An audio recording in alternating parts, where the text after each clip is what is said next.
Okay, yeah, we're now recording. So Adrian, you want to take it from here?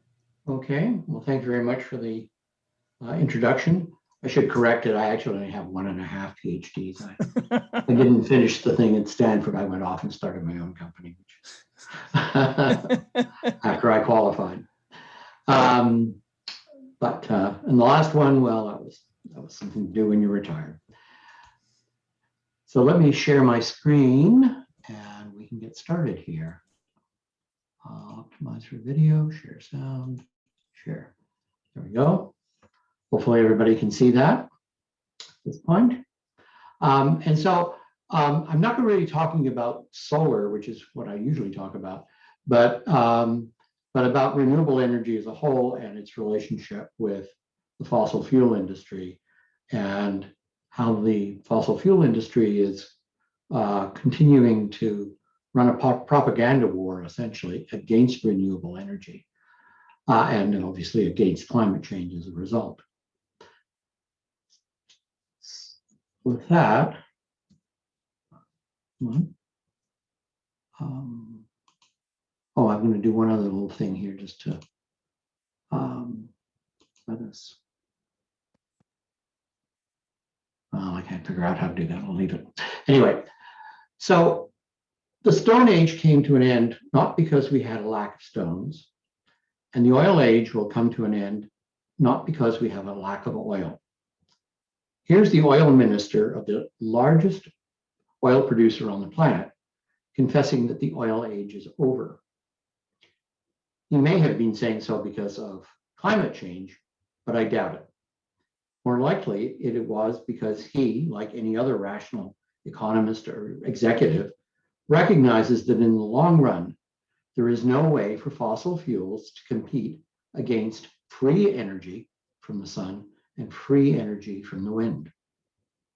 So while our discussion today is mostly going to be framed in terms of slowing climate change, keep in mind that renewable energy is an existential challenge to the fossil fuel industry. 30 years from now, the fossil fuel industry will be worth a fraction of its value today, $18 trillion today, going to zero in about another 30 years. Keep this in mind as we go through this presentation. It's no wonder the fossil fuel industry is fighting against renewables with every trick in the book.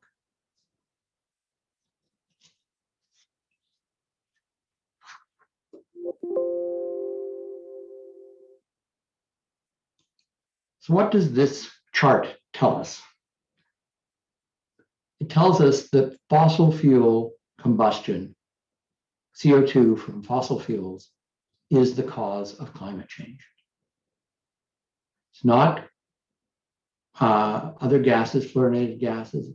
It's not CO2 from biomass or other things of that sort. It's not nitrous oxide.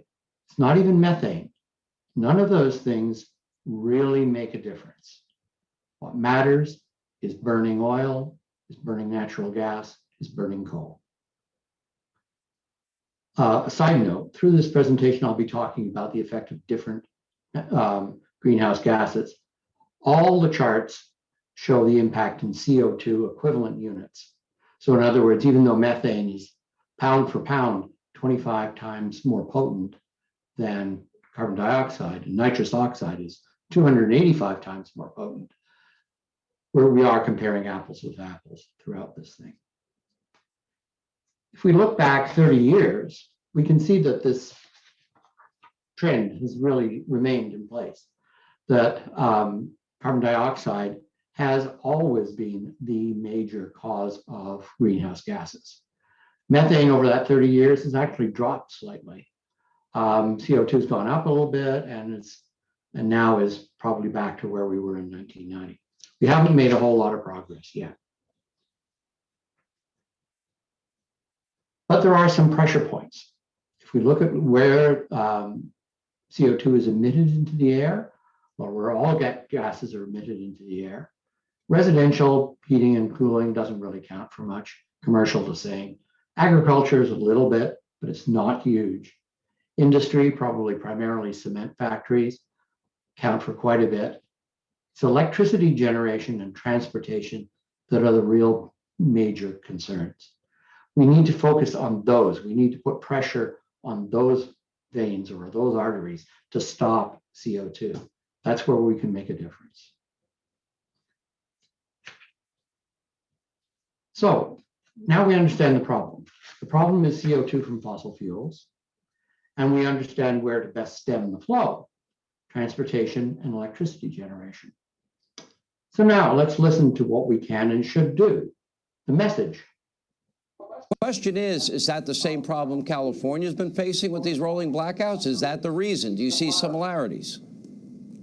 And I think California is in a tougher situation because they're even more reliant upon the Green New Deal type of energy, such as wind and solar, and they don't have the capacity that a state like Texas does to be able to tap into fossil fuel. And that's my point, Sean, and that is if the Biden administration is going to try to eradicate fossil fuels in the United States, every state is going to constantly have challenges like what America has seen take place in Texas right now. It is essential that we as a country remain where we continue to provide access to fossil fuels for heating, for taking care of our homes, for industrial purposes, for cities to be able to run.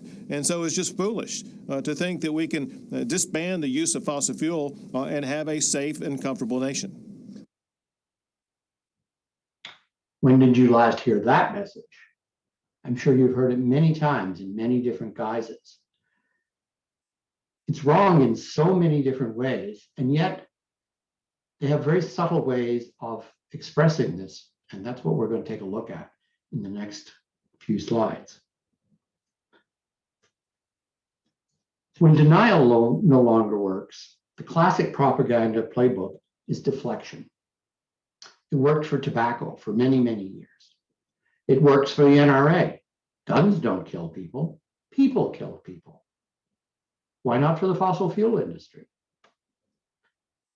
Deflection can be very subtle. I'm going to talk about 5 different ways the fossil fuel industry diverts you from the main goal, the goal of reducing carbon dioxide emissions, so that they can continue to exist. They can continue to make profits for another quarter, another year, another 5 years.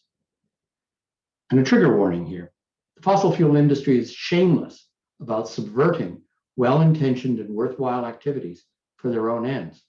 So you need to keep an open mind as I talk about these topics, because I'm going to be saying some things about activities that certainly people in Sustainable Rossmore consider very worthwhile. The first trick that they use is to say it's your fault. It's all your fault. It's your behavior. If only you changed your evil ways, climate change would go away. If only you would stop eating those hamburgers. But consider the source of this particular article. Yes, it's in an oil site, oil energy website. Ask yourself, why is the oil industry promoting plant-centric eating? It's to deflect your attention from an action that really matters. They're trying to point you towards dealing with methane. But most of the methane that is emitted today comes from the energy industry itself. Leaks from coal mines, oil wells, from natural gas pipelines. Agriculture and waste management emit about the same amount of methane. So agriculture is responsible for only 1/3 of the methane that's emitted. And as we remember from the previous slides, agricultural methane as a whole, is not a big issue. It's CO2, it's fossil fuels. And so they have taken and pushed you away from paying attention to the main thing by pushing you onto concern about beef or cattle or plant-centric eating and those kinds of things. It's a diversion. Not that those are bad things, not that you shouldn't be cutting down in meat consumption, but that is not going to deal with the main problem. Another classic trick that they have is to drive a wedge between groups of people who both have good ideas about reducing fossil fuel use. A carbon tax is probably the best way of reducing demand for fossil fuels. Taxes them based on the amount of carbon in the fuel itself, and it increases the cost, therefore diminishing the demand. Cap and trade is a little more, much more complicated, and I'm going to try and explain it all, but it's still effective, and it would make a considerable dent in the demand for fossil fuels. Do we have either of those policies in the United States today, nationally? No. And why not? It's again because of the fossil fuel industry. What they've recognized is that progressives, like AOC, don't much like carbon taxes because they see them as regressive. They fall more heavily on poor people. Economists and environmentalists tend not to like cap and trade because it's too open to manipulation and it doesn't have the elegance, the economic elegance of a carbon tax. And so what do we see? We see the oil lobby actually saying, oh, let's do carbon taxes, knowing that by doing so, they're delaying effective action. They're causing a fight between these two factions on the environmental side and not getting in and pushing action back, delaying, avoiding, and thereby preserving their profits for another quarter, another year. Next favorite tactic is sinking the competition. They often present a careful mishmash of out of context facts mixed with outright lies. Consider this article from Forbes about 2 years ago. Wreck the environment. Huge amounts of waste, pollutants washed out by rainwater. It found all these various different arguments and it presented them, pushed them together without really putting them in context of, well, what does this really mean in terms of toxic reality? Well, solar panels are actually manufactured in clean rooms. The manufacturing process is highly regulated. It has to be because of their semiconductors. They have a 25-year life. They sit there on a roof. They don't do anything in terms of cause pollution or anything. At the end of that life, 80% of them are easily recyclable glass. There are parts of them that today we do not know how to recycle properly. But once we get a lot of them out there and recycling really starts to kick up, you can bet you that we'll figure out how to recycle all of those toxic elements because they're valuable. On the other hand, of course, we all know that oil production is very clean, tidy, neat, has no problems whatsoever. You have your oil spills, you have your oil lagoons, and to frack a single well takes 6 million gallons of fresh water. Once that water comes back out of the ground, it's filled with toxic elements. It cannot be used. It has to be put into a wastewater pond like the one shown in the picture at the bottom here. This is in Pennsylvania. And that's probably from one well. And you have to do it again after a year. Another fun little sink the competition trick. Green energy kills eagles. Wind energy is tolerable. Just think of the poor birds. It's also a wedge issue. Let's try and get the Audubon Society on the side of the fossil fuel people. They're attempting to drive that wedge between two groups of environmentalists. They're attempting to link wind energy with destruction of our national symbol, the bald eagle. Let's look at the reality. Twice as many birds die in oil pits as die by running into wind turbines. And of course, if we were really serious about saving the birds, we'd stop driving, we'd stop putting windows in buildings, and we'd muzzle all our cats. Sorry about that, Max. Then we have one of the best kinds of deflections. A bunch of serious people spending tons of money on something that sounds great, but does not slow down oil and gas production, perhaps even speeds it up. Renewables are great, but they're just not quite there yet. On the other hand, natural gas is much lower than CO2, so it's the perfect bridge to when we finally get to renewables. Right, a bridge to nowhere. A classic non-solution solution. Here's another classic, carbon capture and storage, CCS, otherwise known as clean coal. This is a plant in southeastern Saskatchewan in Canada. The province spent over $1.5 billion since 2008 to try and rescue an aging coal plant, putting in a carbon capture system. Since it came online, less than 50% of the carbon has been actually sequestered. Their target was 90%. So it's been a complete disaster in terms of actually accomplishing its goal. But we're still mining the coal. And if we spend another 30 years, we'll probably figure this out. That's what they're trying to tell us, a non-solution solution. And then there's the ultimate technical fix, geoengineering. The idea is maybe you can inject sulfate particles high into the atmosphere, into the stratosphere, like when a volcano erupts. Pinatubo's 1991 eruption reduced global temperatures by like 2 or 3 degrees for 2 or 3 years. Or another approach is what we're seeing above. You blast salt crystals into the air from a fleet of thousands of these little, these fairly large boats. That's just, the illustration is of a ship that's probably 200 or 300 feet long. You blast all these salt crystals into the air. It causes clouds. It brightens it's called marine brightening. The sun's rays are reflected more, and there's a cooling effect. I mean, what could possibly go wrong with something like this? And then there's my favorite deflection.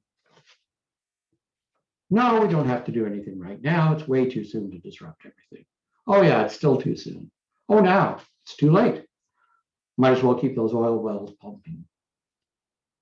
So these are a variety of the deflections, the ways that the fossil fuel industry is trying to get us to not pay attention to the main problem and trying to change the dialogue. But there are things that we can do, and there is hope. I'm going to describe first, talk a little bit about how to counter this kind of propaganda, especially when we encounter it individually in individual conversation. And secondly, we'll see that the battle is actually far from hopeless.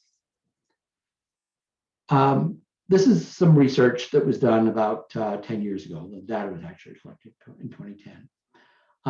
But the important thing is not the actual levels of support for these various different kinds of policies. It's what the type of policy says and where you see the support. Things like renewable energy, tax rebates for cars and efficient cars. These are positive things. Increasing gas tax is a negative thing. And people will respond to positive, emotionally positive suggestions. So trying to scare people about climate change, the world is on fire, the oceans are going to overflow, that's the wrong way to go about it. You're not going to convince anybody by talking about those things. However, if you focus on the good things about renewable energy, then you're likely to, if not convince them, at least change their mind, change their attitude somewhat. Buy an EV because it's cheaper, because it's more fun to drive. Invest in renewable energy, put solar on your roof because you'll save money. Invest in renewable energy stocks because you'll make more money. Consider, if you'd invested $1,000 5 years ago, if you'd invested $1,000 in Tesla, today that investment would be worth $15,345. not a bad return. If you'd invested $1,000 5 years ago in Exxon, the value of your $1,000 today would be $644. You'd have lost money. Those are the things that you need to tell people, that you need to explain that renewables are the place of the future, the way of the future. And it's far better to get on board with that than to try and hang on with the dying oil industry. Paint a picture of hope, not of despair. Then we should also look at the reality of tipping points. This is some research that was done quite recently, actually, not in the context of climate change, but just in the context of how does a group of people move from a committed minority of people saying we should do something different to actual having it happen. And the interesting thing about this is that you don't have to convince everybody. You don't even have to convince a majority. All you have to do is convince about 25 to 30% of the people. Once you get to that point, you'll actually see everybody flip over. And in recent years, we've actually seen this happen in the United States. The acceptance of same-sex marriage. In 2000, it was not, same-sex marriage was just not a thing to do. It was not accepted. And somehow, over the next 5-10 years, enough people got to meet enough people who were gay or lesbian and realized that it was a reasonable thing. It wasn't an unreasonable thing. And we switched. The same is with technology, adoption of technologies like smartphones. That happened much quicker, but again, it was a committed minority, got on board, and everybody switched. And we can see this happening today with renewables. And by being a vocal part of that committed minority, you could actually make a change. You could actually make that happen. Use the positive messages of renewables and talk about those with your acquaintances and your friends, and you will actually make this committed minority increase, and the tipping point will occur. Before I end, I'd like to acknowledge that I stole most of this stuff from this book by Michael Mann, The New Climate War. It just came out a few weeks ago. Michael Mann is the guy who invented, he's been a climate warrior since the mid-90s, when he realized that how temperatures were going up in concert with carbon dioxide. And I'm going to end with this chart from the U.S. Energy Information Administration, EIA. This year, in 2021, over 80% of new electricity generation facilities are going to be renewables. It's amazing. Solar, wind, battery to back them up, over 80% renewable. The Stone Age did not end because we ran out of stones. And now we're seeing that the oil age isn't going to end because we ran out of oil. It's ending because we found something better. And with that, I'd like to thank you and take any questions.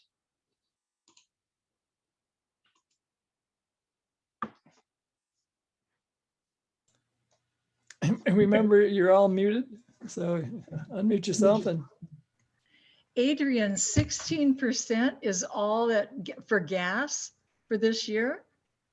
Yes. That's nationwide? That's nationwide. Wow. And these are, utility scale power plants. Sure. Yeah. Yeah. So Wow. when you add in all the rooftops that are going solar, Yeah. then that increases that amount even more. That's amazing. Yeah. Well, it's amazing, and at one level, and another level, it isn't, because renewables, the sun is free, the wind is free. Once you've paid for that capital equipment, the marginal cost of energy is zero. It's hard to fight against that. And so, but the oil industry is doing its damnedest and will continue to do so. Yeah. Because of the huge amount of money that's tied up in all those stranded assets. Yeah. Yeah. Wow. And Dale?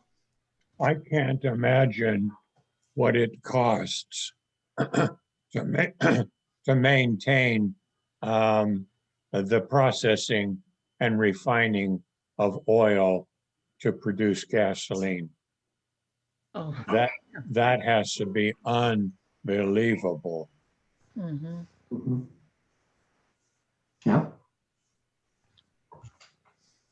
So they're sitting there with, running through all of that kind of money, trying to do that.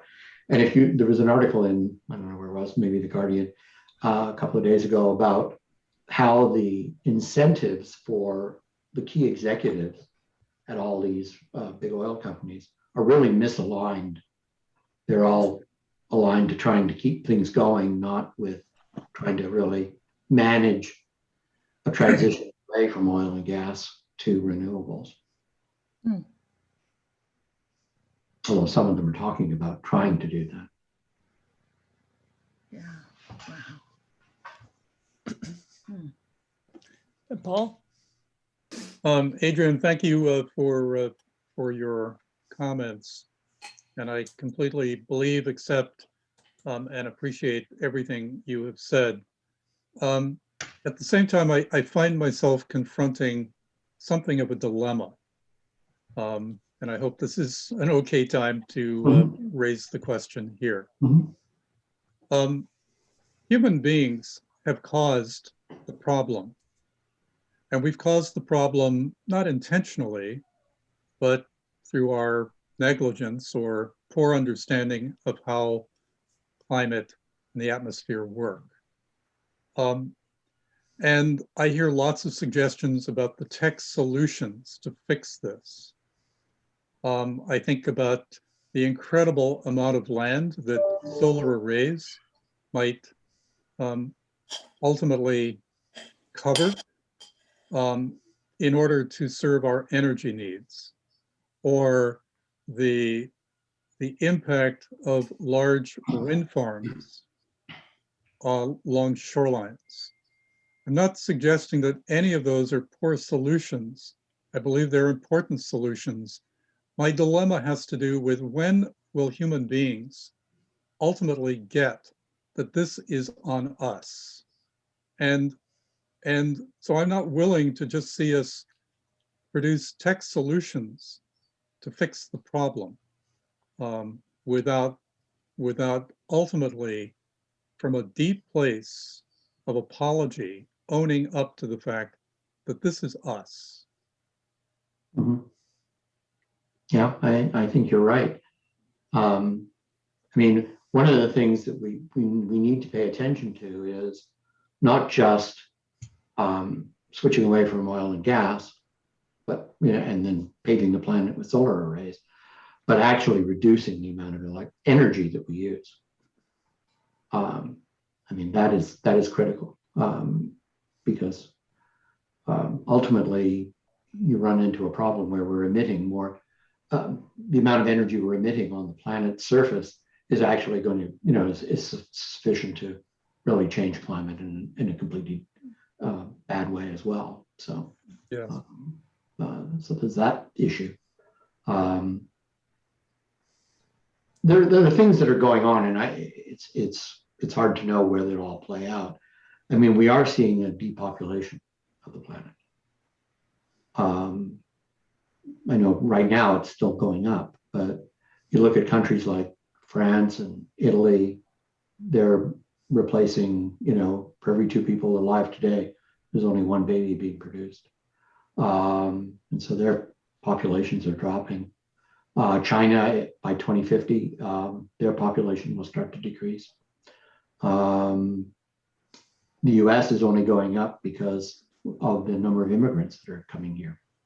If it was just due to the people that were living here, our population would be dropping as well.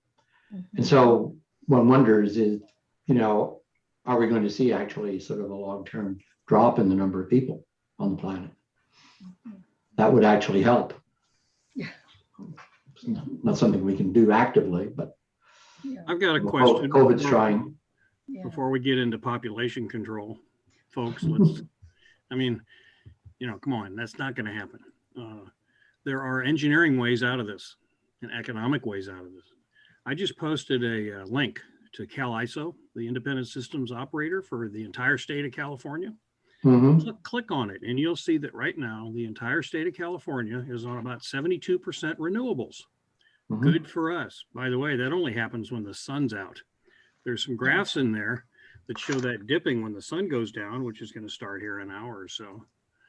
The next biggest thing that we're doing is burning natural gas. And we burn more of that. And the renewables can't keep up with it. That is the renewables we can access now. And the renewables we access now are only renewables within the grid transmission system, which at best is good for a third of the country. But there are engineering ways to expand that internationally. Chinese are doing it. The Canadians are doing it. It's called high voltage DC, coast to coast, to redistribute to where it's needed. We can't do that right now. We're with AC high voltage 500 kV transmission, even though it's better than what Texas was using. We're stymied there. But it's not the fact that we have to go into population control. It's good old engineering and economics.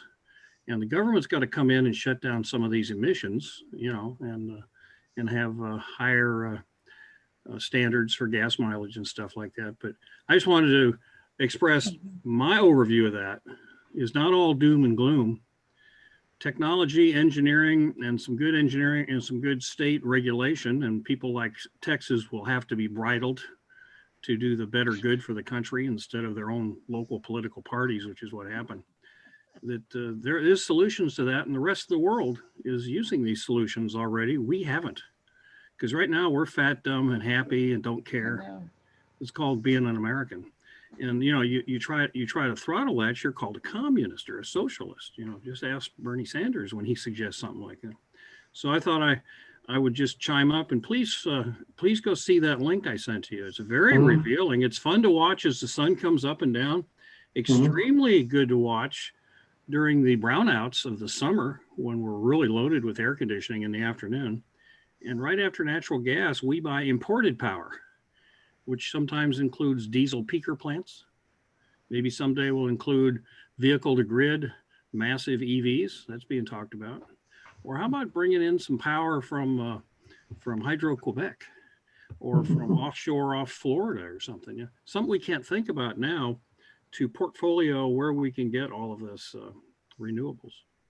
So how many of you are 100% deep green MCE users? I think all of us, right? Well, I know my mutual's not, and I can't talk them into it because they're scared to death it'll cost more. It doesn't. And on paper, MCE is doing this just within our little part of California. But think if they could do it nationwide as a government, as the whole thing. And I just think that Mr. Biden's going to get us there, and his successor.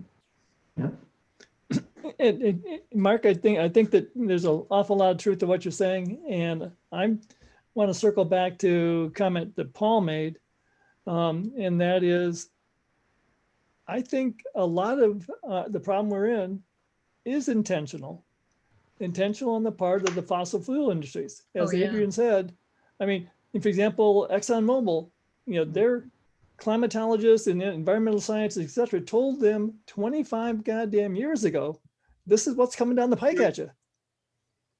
No, you're correct, but that ain't the end of the game. That ain't the end of the story. Oh no, I didn't say it wasn't. Wouldn't General Motors be wanting to hold on to internal combustion dinosaur fuel burners? Yes, Well, and guess they what? do. No, they don't, because Mary Barra, the CEO, has announced they're going to be all EVs within 20 years or something. Yeah, Okay? but my point is, In California. They get it. No, nationwide, worldwide. Really? This Right, is but- General but Motors but CEO Mark- out of Detroit saying this, not Governor Newsom. but And Mark, Volkswagen said the same. my Yeah. point is, where were they on this 25 years ago? Well, hey, Well, they were building what was it? EV1. They launched it in California. actually, General Motors launched an electric vehicle in California Yeah. 25 years ago. That was nationwide. And then they ended up trashing them all because who knows why, but Well, we know exactly why, Adrian. It was a compliance car, and they smashed them all. yeah, There's a beautiful film out there called "Who Killed the Electric Car" that is excellent for everybody to watch, and I believe Sustainable Rossmore has played that in the theater here. yeah. And it was a compliance car. They thought they were crazy. Part of it was California compliance. So they didn't sell them. They leased them and they crushed them. Well, there's one sitting at my alma mater in the electrical engineering wing. It's the University of Missouri at Rolla. There's an EV1 sitting there with a tarp over it. They can't use it, but it was some of the parts were given out to science museums and engineering schools. I think there's one at Georgia Tech too.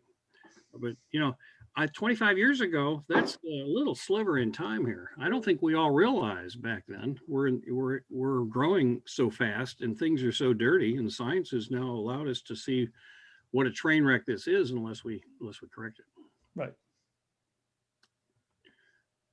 I have something to add. Mhm. This is Carol. I don't know that you mentioned this specifically, Adrian, but one of the common wedges that's occurring, at least in California, is the concern about the loss of jobs. And if we give up oil, there's going to be, a detriment to the whole economy and the surrounding community, and what are oil workers going to do? And if they go to renewable green jobs, putting panels on people's houses doesn't pay anywhere near as much as their jobs in the oil fields. And there are the companies do a great job of indoctrinating their workers to believe this. And they have for, I don't know how long, decades anyway. Right. And they come and line up and testify in Sacramento and at city councils and wherever there's some opportunity to have something different. It's right now it's going to, they're trying to promote green biodiesel. But in any case, just so you know, if you didn't, there are so many jobs in capping abandoned or orphaned wells that are usually close geographically, so workers won't even have to move, that require the same technical skills and are union jobs and would last for decades. There are over 50,000 abandoned wells in Southern California. There are about 5,000 here in Contra Costa. We had a lot of oil drilling in the 60s and 70s. And they're still drilling now out in Brentwood and Antioch. The developers have very cleverly installed what looks like the kind of lamppost you'd see on a street in London, or replicas. And there's methane coming out the top. They're not lampposts. They don't have any light. They're methane vents from below, from these uncapped wells that were abandoned from years before. So if our workforce was trained and skilled at capping wells, they could go all over the United States and make a fortune, because there's going to be a collapse of the oil industry in a lot of places. And so it's a very false argument to say, and I'm sure there's all sorts of other things besides, new technology, and there's, white collar jobs and others as well. But it's really false to say, well, you can't expect these hardworking engineers to be climbing up on roofs, installing rooftop solar. That's not the game that's being proposed, but that's what they've been fed by their employers, or that's what people get up and testify even that don't know much more than that. Fortunately, some of our electeds have got the message. So, And Dale, you then Paul. Yeah, Patty and I were just recently on Highway 101. We went south, and I'm sure all of you have seen, I don't know the exact location, but the acres and acres and acres of oil wells there. And I was amazed at how few of them were moving and pumping oil. I was just amazed. I don't know whether the source is drying up or the demand is drying up or what it is, but it was really noticeable. I think it's all economics. That's what's drying it up. Not worth pumping. Oh, They have okay. to, they have to re-drill about 2 miles away because it does dry up in that locale. So the workers have another job just two miles down the road. But they're not going to bother to cap the old ones. They go back and they leave, you know, anything that's not very easily accessible, like 20% of the oil, they just leave it there. But that's why some of the oil is being discussed again. New permits are being applied for in Contra Costa. People want to go back and re-tap oil wells that were abandoned because they had only 20% of, you know, easily accessible oil. Now that's good oil. So, yeah. 70% of the oil that California imports is our imports, mostly from Saudi Arabia, but a lot of it is from Canada. I mean, the clean oil is from Saudi Arabia, but the black, you know, the dirty, high carbon, messy is tar sands from Canada, which I think now is #1 as the source. And most of the oil that we produce in California is fracked oil. And you know those ponds that you showed, Adrian, that could be from just one well, that's diluted with water from fracking water and put on our agricultural products. A lot of the central products, vegetation and produce is grown with chemicals that no one will tell us what's in it because it's fracked water. Sounds good to me. Yes, Not. delicious. Tasty. That's Paul? why we glow at night. That's why I don't eat vegetables. Paul? Oh, you're muted. Gramps, Paul? you're muted. You're still muted. Paul. Gramps, you're muted. Yeah. Adrian, I don't know if I'm speaking out of turn. Probably. Or this is inappropriately changing the topic, but I know you have been promoting a plan here at First Mutual, our mutual, for switching to solar powered energy. And I wonder if you could talk to us a little bit about this and what it is that would be required for all of Rossmore to move in this direction. Okay, well, happy to do that. And thank you for the opening to do so. So I wrote an article in the Rossmore News last November called Better Electricity. And the point I was trying to make was that we spend a lot of money on electricity with PG&E, about $10 million a year amongst all of Rossmore. And we don't get a very good price. Price keeps going up. Sometimes they turn it off. They're telling us sometimes they turn it off for a long time during a power safety shutoff. There's got to be a better way. And I put solar on my roof last year, and it works beautifully. Saves me a lot of money. But it's not really the right thing to do it as an individual. It's on the roof of the mutual owns the roof of my building. It's really infrastructure. It's like the water pipes coming into the building. It's like the road up front of the building. And we should be treating it that way. That was my real insight in that article. And it resonated with a few people, including John Moe, who's the president of First Mutual, which is why we're sort of down the road with First Mutual. And so what we're trying to do is actually find a way to enable a mutual as a whole to install solar across all the roofs and do so in a way that's the most appropriate. So some roofs have more sun than others. The mutual can put the solar panels on a carport. It can put it on this part of the roof, that part of the roof. It can do whatever is appropriate. have the mutual actually own and operate the solar for the benefit of all of its residents. And then to back that up with some other things. So for example, in First Mutual, you have all carports. All those carports have one 15 amp circuit for all the parking stalls. You can't charge an EV using that kind of infrastructure. Yes, you can. We're doing that at Second Mutual. I'd be glad to explain. Well, yeah, but you can't. One It's very charger difficult at to a do time. for There's 12 everybody. doing that. Okay. Very difficult for Just for everybody. the record, don't say you can't. Okay.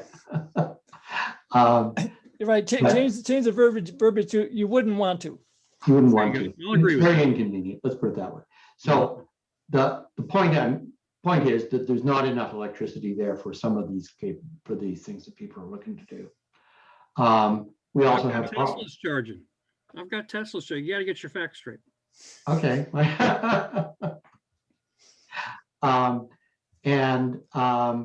So there's that issue. Then there's also an aging infrastructure issue. Main breaker boxes, things like that are way outdated and are a problem. So this infrastructure has to be renewed in these 50-year-old buildings. And then there's the issue of resilience, of how do we avoid the power blackouts, the power brownouts, those kinds of things. And as Mark actually showed with this link to the CalISO site, there is a situation here where in California, where during the middle of the day, there's so much solar power available that the wholesale price of electricity drops to is sometimes negative. You actually have to pay to have them take it off your hands. So these things all together, there's a solution to all of that if you look at it as a whole. And that's what we're trying to do. It includes solar, it includes batteries, it includes making some of these upgrades and financing the whole thing as a package over 20, 25 years. And you can do that and actually cut the costs for all the residents, not require upfront capital expenditures. And by spreading it out, by selling power back to the utilities when it's, the power is high cost, using your own power at that time, those kinds of things. You can do a lot of that. So that's what we're working on for not just for First Mutual. Mutual 50 is involved now. Parts of Third Mutual are talking about it. So we're getting a bit of traction. Yeah, John Moe had a good article in yesterday's paper. Yes. Exact same thing. I cheer them on, and I'm a good friend of John's. Yeah. Or Joe's. Is it Joe or Joe? And John. Yeah. And so the actual way we're approaching this now, and we'll be making some announcements about this over the next couple of weeks, is that we have found a partner, a company that is focused on infrastructure projects, large infrastructure projects, and is very interested in what we're trying to accomplish here at Rossmore. And so they have agreed that, in principle, at least at this point, that they will work with us. They will actually invest $50,000 in consulting, in support for consulting fees and lawyer fees, to actually see us get to a point where we could actually put contracts out. They'll arrange the financing, and so it's a partnership kind of an arrangement as opposed to a let's design this ourselves, go out, bid it, and try and get somebody to build it for us. Quite a different approach to it. So far so good. It looks like we're moving ahead with that. Paul? Yes, Paul? And Adrian, is it feasible for one mutual, like Mutual One, to just do this on its own, as opposed to banding together with other mutuals, or would it be better for all of Rossmore to be doing this? Well, it'd be lovely if all of Rossmore did it, but reality is that's probably highly unlikely to get herd all those cats in one location. And so what we're trying to do is we're trying to do it in such a way that this arrangement that we're creating is expandable. So as an additional mutual comes along and says, oh, I see what you guys are doing, I'd like to be part of that, they can join in. So it's modular and it's expandable. And then I have one last question, and then I'll shut up, Adrian. No, that's fine. Yeah, Thank yeah, you yeah. for this. The question is PG&E. A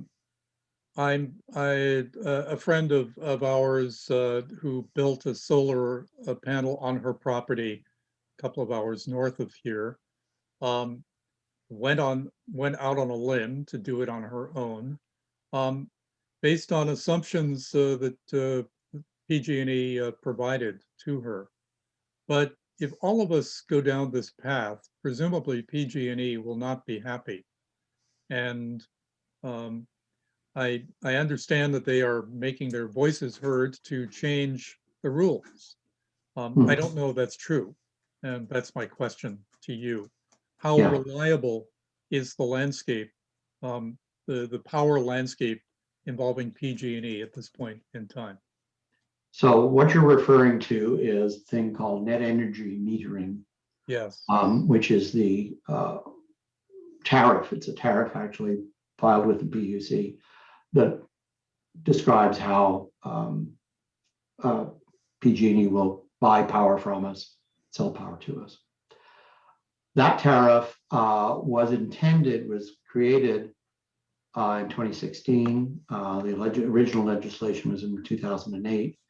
And the idea was to get 1 million roofs in California with solar on them. And we actually accomplished that in 2019.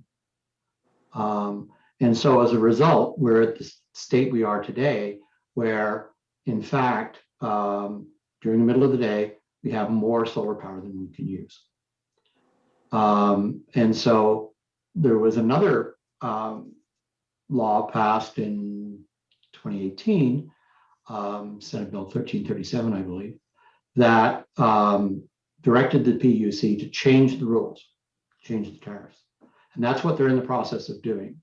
And the decision that they're coming down with will probably be in November of this year. And will take effect supposedly in January of the following year, but probably won't until March.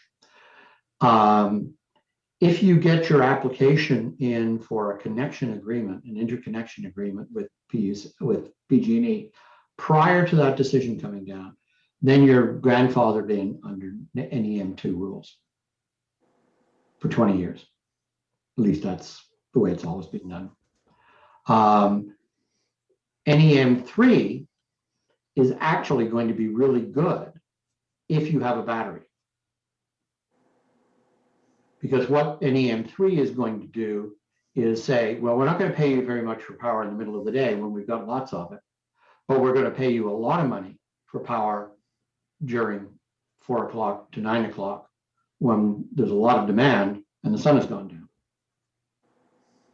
So if you have a battery attached to your solar system, you charge the battery during the day, you release the energy back to PG&E when the price is high, and you can pay for the battery. Simple arbitrage. And so that's really where we're focused with this initiative, is to enable, when we understand exactly how NEM3 is working, figure out how we could actually build a microgrid that will feed it in at the right time and actually pay for itself in that way. Isn't GRF looking at this with those same NEMs, and they've decided no batteries though, and not to become a microgrid? And why is that? The economics of doing it right now probably don't pay out. And because the battery costs haven't quite come down far enough for to pencil out. Yeah. Thing for the mutuals, we can buy batteries cheaper than GRF can. Is that what you're saying? No, it's not so much that. It's that this initiative that we're putting together, what we're trying to do is lock in NEM2 right now For the solar. for the solar. And then the battery part of it, the microgrid part of it, we'll look at later over the next 6 months, 9 months. When we understand how NEM3 works out, then we'll figure out how best to do that. And if we can. Yeah, and if we can. So in other words, the two phases are in effect decoupled. That's correct. But they're all under one financial and operational agreement so that they can all be integrated seamlessly as we go forward. And we can also do things like switch out gas furnaces for heat pump furnaces, which are far more efficient, and decarbonize the footprint. I was going to say, how the hell are you going to defossilize California? The average age here is 76. So, Oh, you're quick, Brad. Carol, you got a question? 2 questions, yeah. I'll put my electronic hand down. So one you just partly answered. I was going to ask about, is all of Mutual One have a combination of gas and electric in every unit? Yes, they all have gas furnaces and hot water heaters. Okay, so part of the retooling will be to replace all the electric panels, the circuits, right? That may be necessary, yes. Sure, it will be. You have to double. Because they're tiny right now. No, it's not a matter of, there's plenty of juice. It's that they're 50 years old and they're aluminum and they're dangerous. The second question had to do with, as I understand it, there's the possibility of this might be evolving either initially or later to including EV providing, charging. EV charging. And I'm just wondering, what about all those batteries that are sitting around? What about EV to grid or EV for storage for the residents, not to the grid, but to Mutual One? Right now, nobody, well, that's not true. There are a couple of manufacturers of electric cars who have a sort of quasi-sim way of doing that. But right now, nobody really has a way of using the battery in the car to power the grid. Tesla Ys come with EV to home already in some of the 3s, and Hyundai and all these people are starting to advertise it. I don't think. Yeah, but my understanding is that they can only put out about 3 kilowatts or so. Well, you got a 75 kilowatt battery in a Tesla Y. Why is it limited to 3? No, that the power available is only about 3 kilowatts.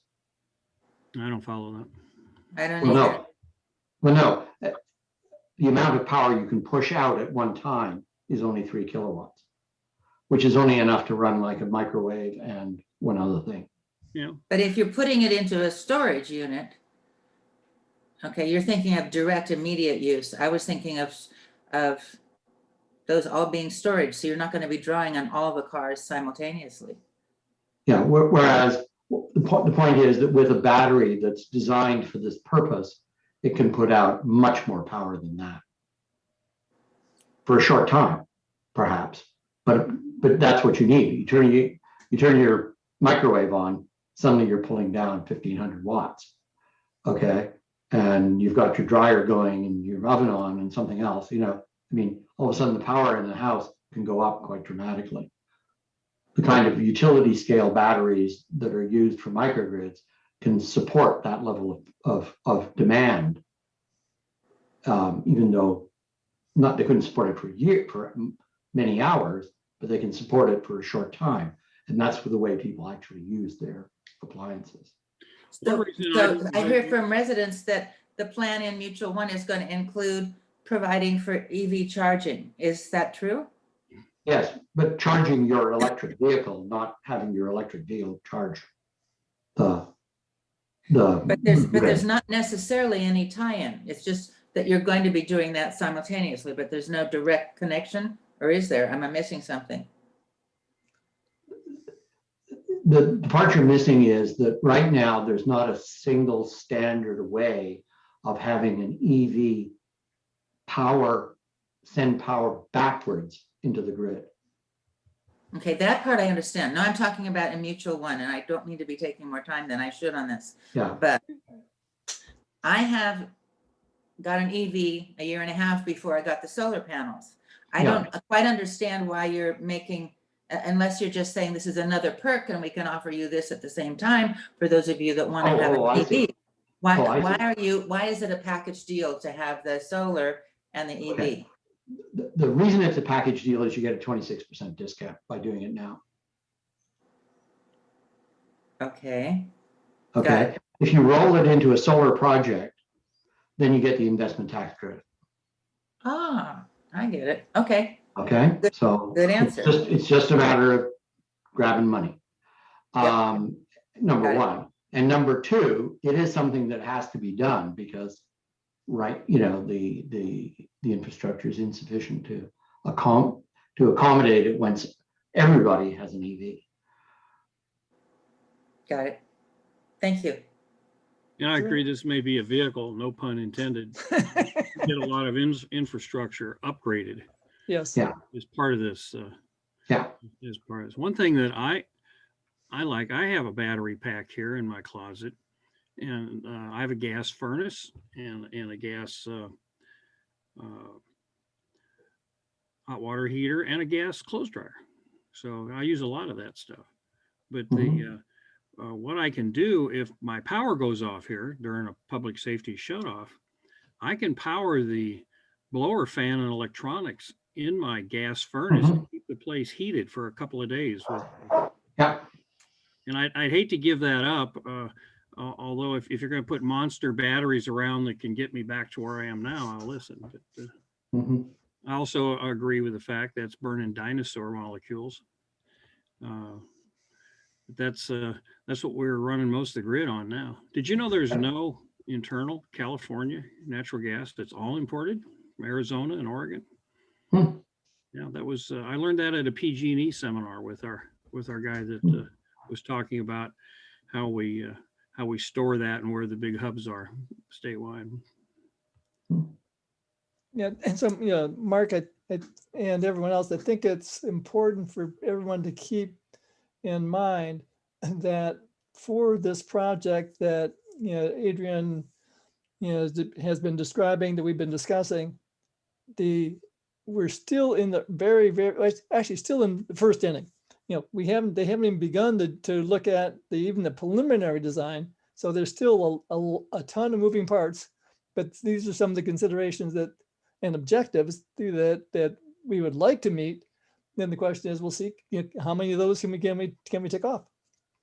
I'm wondering, in this marvelous world of infrastructure, the next big Biden multi-trillion-dollar deal, we're getting $1 billion. If I know we get federal tax credits now for things like the batteries and upgrades, but by the way, my daughter's putting in a 2 Powerwall system over in Lafayette, and she was able to discount the 9 trees she took down to get more sun that she wanted to take down anyway on her roof. So you can throw a lot of stuff in there. But I'm wondering if there's some soon to be enjoyed infrastructure funds that could take a multiple dwelling property like ours, which is massive, and help us with some of these infrastructure upgrades, like the electrical system. Of course, that could include microgridding and so forth. Anybody get an inkling if that's going to happen? Is that worth waiting for? I think that's what Adrian will correct me if I'm wrong, but I think that's one of the intentions of this project that he came up with and is shepherding. And well, there's no announcement right now that there's anything other than the federal tax credits for solar on this at all. The infrastructure would not be covered. There's actually quite a bit coming down the pipe. The state is very interested in electrical EV charging for multifamily dwellings. But does that include the whole multifamily dwelling infrastructure that would, Yeah. let us go? So they're very interested in making sure that multifamily dwellings people can charge their. Well, why don't we wait till that's real? And so we're looking at some of those things. And we're also looking at, there's substantial credits now for installing heat pump furnaces and hot water Installing heaters. what? Hmm? Electric heat pumps. Electric furnaces and heat pumps. And Who is that by now? Is that PG&E? Where's that money now? How do you? it's, I don't know where it's coming from. It might be the state, but there's like $1,000 credit for a hot water heater and $1,000 for a furnace. And there's some more stuff coming down I the think pipe that's PG&E. Yeah. that I know of. It's pass-through money from the polluters, cap and trade money. Oh, okay. And Don't let PG&E get credit for it. yeah. And anyway, the point here is that what we're trying to do is put in place this project. This project is not happening now. It's happening over maybe 5 years. It And has to so, go in by November, you're saying. yeah. And so what we're trying to do is get the interconnection agreement done by November. That's all that has to happen. We don't actually have to put any solar panels on any Go roof. back and tell me what an interconnect agreement is and what that actually includes. Is that wiring or drawings? No, it's just an agreement. It's a piece of paper. Okay. It's filed with PG&E that says we're building this project. We're going to be feeding you 6 megawatts of electricity at noon. Okay. And my understanding is, And the contractor needs to give PG&E, besides the completed application, the preliminary design of the system. So the PG&E's engineering department can look at it and say, yeah, our grid can handle that. And so we give you the green light. And my recollection was on the initial GRF solar farm, I think we got in, we hustled a little bit and pushed to get in under NEM1, even though again, so the initial interconnection agreement was signed, probably 2015, even though the system didn't go live till what, late 18, 19? Yeah. That's Yeah. but we still got, and that's what they're doing with the phase 2 solar with GRF. Yeah. Is they're also doing the same thing because it's not going to get built before November. no. But they're getting the interconnection agreement in. Well, So that they're looks locking like the in. focus to have. How much is that going to cost the mutuals to get that level of paperwork and engineering to qualify for the old rating? I don't know what the cost is, probably, but it's not costing anything. Not costing That's the whole anything. to point. have That's this the whole growing- point of this partnership, is that we're setting up a separate organization that is funded separately from outside investors, mainly pension funds. So they're willing to invest in this, Yeah, risk-free to the mutual. yeah, So they'll be in our favored sites when the time comes. So yeah. that's amazing. Dale Yeah. is very patient. Well, the point is, and you can readily understand this if you've got a savings account. Right now you cannot get any interest on a savings account. If you buy a T-bill, it's like what, 1.5%. Okay, if you're a pension fund, you've got this big pot of money, and you've got to invest it in such a way that you're getting enough money coming in over the years to pay the pensions of all these various different people who've invested in the fund. So they need 5, 6, even 7% return on their investments. And they need it to be very secure. They need it to be stretched out over a long period of time. And consistent. And consistent.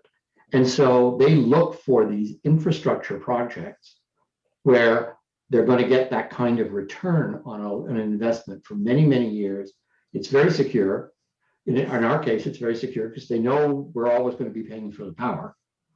And so it's a very sought after kind of investment among this specialized group of investors. And Dale? You're muted. I'm going to have to leave shortly, but before I do, I have a question about multifamily housing. My understanding of multifamily housing is like large, huge building with a lot of individual, units in it. And it sounded to me like So if that's the case, I don't see Rossmore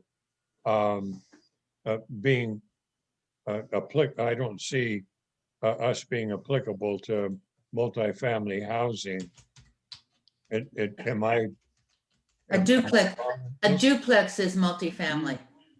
Ah, okay. That's why we got to Okay. step with this whole rental thing. What's that? That's why the rental rules are changing, because we are multi-housing. Yeah, okay. Mhm. All I right. agree with Carol. It's probably 2 or more. Yeah. Okay, That sounds Eric, like- Eric's got a question. Yeah, thank you. I can see this is a big, long and deep process. And thank you, Adrian, for shepherding this huge thing in. So this is you're in the first inning. On the ground, is it going to require knocking on the door of every resident and say, are you going to sign an agreement to let this happen?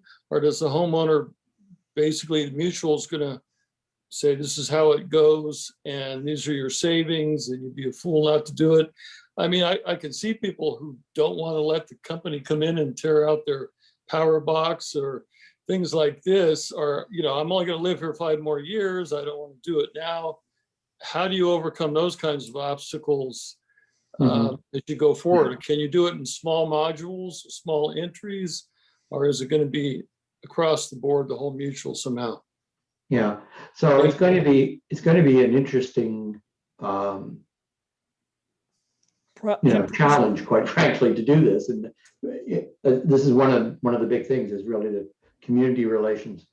When I've been talking to these partner people, that's what they've told me. They've said, the biggest difficulty in doing this is not the technical, it's not the financial, it's not the regulatory, it's the community relations. I agree. I totally agree.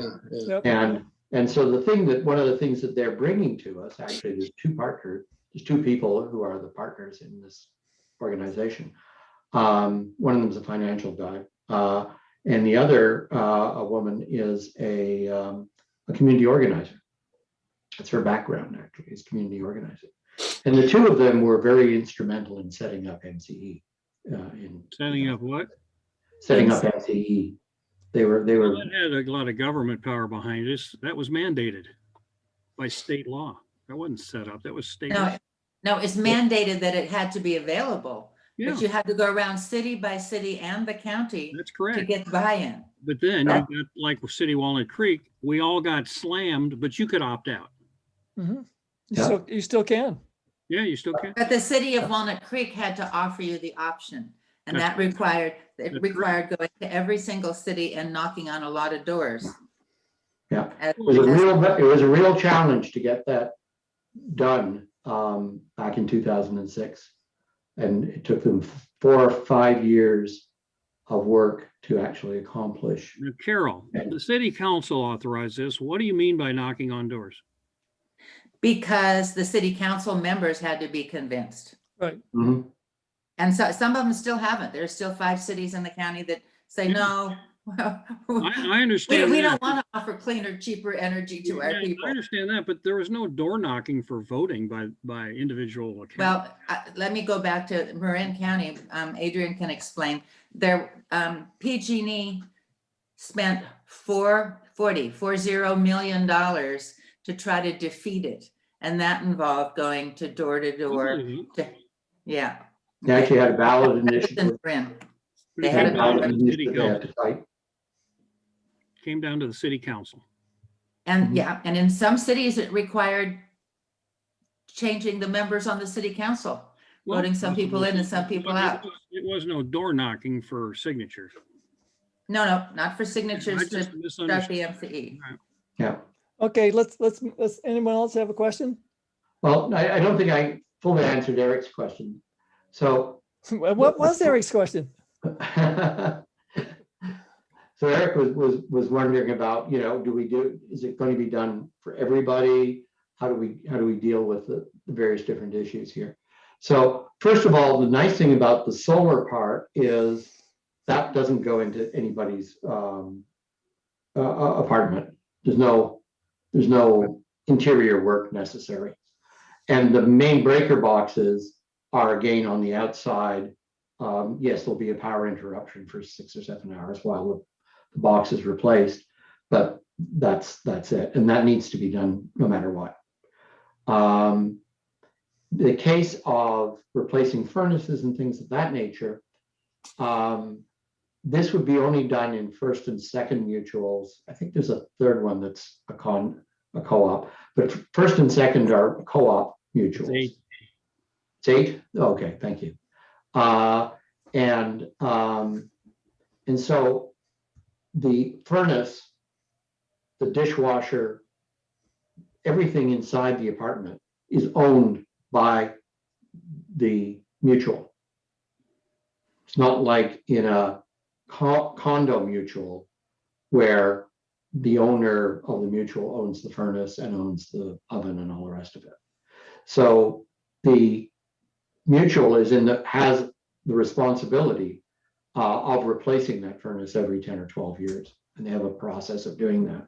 Yeah. And so this would presumably roll in that kind of an arrangement, when that was an appropriate time to do it. And I so, heard in the explanation here and this morning on the second mutual discussion that this would take a coupon increase, but only for a while. And you might as well shut the door and go home with those words. Yeah. Tell me how this is going to be. You can't touch the coupon here. I mean, this is holy grail. This is life and death. People, even though they might save 2, 3, 4 years out, if you increase that coupon today, that's the kiss of death. Yeah. How are you going to get around that? Yeah. So it's got to start out where you're saving 30% on your PG&E bill. Now. Yeah, but how about a coupon increase? No, total net cost is 30%. No. Don't tell me about that. How much more am I going to have to pay a month to get into this? Put that aside, because I can't think that far ahead as an individual owner. Okay. nothing. Nothing. So- It's No hard for you coupon. to believe. Nothing, Well, zero. If you've got no coupon increase, this has a chance. But I've heard a couple times today in this conversation and earlier, there was a coupon increase. No, But I did not hear that. It ain't gonna fly. I heard Okay. it this morning. Yeah. All right. So just so we're clear, obviously there's a cost associated with putting the solar panels on. That cost is less than the cost of the energy you will save from PG&E. Okay. The trick is, how do we get the cost through to the customer? Ideally, we put it on your PG&E bill. So you actually see that you've got like you with MCE, you've got another charge there. Yeah. Okay. Ideally, we do it some way like that, so that it actually shows up on your PG&E bill as a different charge, and your overall bill has dropped. And there's no coupon increase. And so that's the objective. And obviously, as part of the initial design, that's one of the major requirements that we're going to be striving for. And so we're going to obviously, and Mark, we fully understand the dynamics here for Ross Morians and their love of coupon increases. Well, it's that or cat food, guys, and those are quotes from residents. Mm-hmm. Yeah. And I mean, and the entire objective of this is to save money. Right. To save the residents money, to reduce the amount of money that they spend every month. Yeah, in the net, roll it all out. But a lot of these people are on fixed income and can't afford a bump, even Right. if Yeah, I understand. we get that. Yeah, I understand completely. We've got to do it in a way that involves reducing the immediate monthly cost to Really? every resident. Yeah, but okay, I still see a big hole there. It's going to have to be walked through. Yeah. Same thing happened with cable television and GRF. Well, hey, you were spending $100 a month outside. Now you're going to spend 55 here. You're better off. But there were some that were saying, "Oh no, I love the $35. That's all I ever wanted." So I see $20 increase. So you got to be careful with that stuff. Yeah, I understand that point exactly. And so Mark, as the wise man once said, patience, grasshopper. Absolutely. I think this thing needs to wait 5, 10, 20 years. That's my patience. No, you got to be kidding me. Nope. So And you in the guys are the meantime- grasshoppers, and I say to you, patience, grasshoppers. and I say, I have enough years left. and I say, patience, my ass. I want to kill something. That's right. Yes. Well, don't pick And on in me the, for wanting in to the do that. meantime, your mutual is going to be putting out money to keep up and maintain this old infrastructure. Right. That's correct. It's not like it's free. That's correct. And so the coupon's going to go up as a result. If you don't, You know, if you we've do got nothing. We've got 400 air conditioners out of our 1,300 manners that are using potable water for refrigerant. Yep. Yeah. Oh my God, we need, and so is First Mutual has some of those. That's the way they built it in the 60s. Yeah. Mhm. We'd be paying attention more to that now. And Yeah. Energy is free. And wait till East Bay Mud doubles the water rates. Well, one of the things I was wanting to look into, and I see Lauren is here or was here before I got off the board, was, hey, they're paying landscaping to use less water. Would they help us with some water credits if we switch those over to refrigerant air conditioners? And I don't know if anybody's chasing that anymore or not. Maybe a possibility. Yeah. Okay. Anything else? Otherwise, we're going to call it a wrap. Because it's quickly Wrap time. approaching cocktail hour. So Let me today on the board meeting, Lauren is looking at forming a solar committee. Let's Mhm. put it off a couple of months because all the other mayhem that's in there now. I would encourage if we can share some of this with John Moe and Mutual One, because we are virtually identical. yep. Indeed. Okay. Matter of fact, on solar, the way it is now, the policies, we like their solar policy so well, we said just use it. All right. So you So plagiarized it. When you go into a alteration with MOD, you use the Mutual One solar, and several of them have sprung up. One right here down the street from me. So that stuff's kicking. We use the same MOD, same people. All goes through Paul Donner. So there's a whole bunch of things that are going to have to be asked quickly, and I would think we should be somehow in step with them. Yep. Mhm. We agree. Okay. We'll try and make that happen. Okay. Thank you very much, Adrian. Yeah. Great Yes, job, thank Adrian. Okay, Hi, Thank Brad. you. Thank you, good everybody. presentation. By the way, Adrian, I'll continue to charge my electric car in my carport. That it can't be done. I didn't say it can't Carol, be stay done. I just tuned. said You you can't do 10 of them. There's a hand Can't do raising 10 of them line. at a time. There's a bolt here. I thought you'd get a kick out of. So. See the antennas on top of it? Okay, guys.